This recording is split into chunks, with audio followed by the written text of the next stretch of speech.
Ons begin vandag met Markus. Die doel is om uit Markus Jesus te leer ken as die Seun van God en ook die een wat as 'n diensknegt gekom het in nederigheid en sy lewe gegee het vir baie. Nou Markus 1 vers 1 tot 13 gaan oor die optrede van Johannes die Doper. Hy het gekom om die weg te berei vir Jesus se openbare optrede. Markus verwys na wat Jesaja gesê het in Jesaja 40, berei die weg vir die Here, maak gelyk die paaie, en dis presies wat Johannes die Doper kom doen het.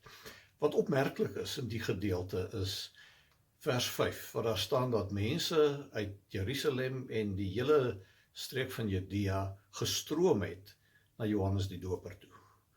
Hoekom sou dit wees?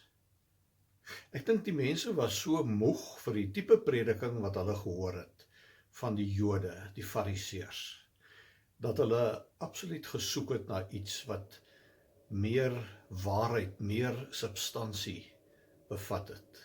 En toe hulle hoor van, hier kom iemand wat nuut is, en hy is anders, toe stroom hulle soontoe, en hulle het hulle bekeer, hulle is gedoop, hulle het hulle sondes bely, en so word Jesus dan vir ons voorberei vir sy openbare optrede.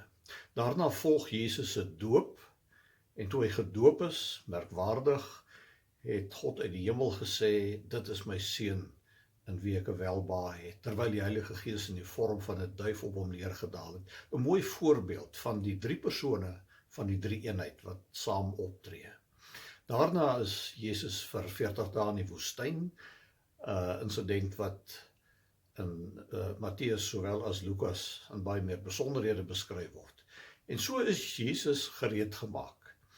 Van vers 14 af begin hy met sy prediking, waarna ons dan môre sal kyk.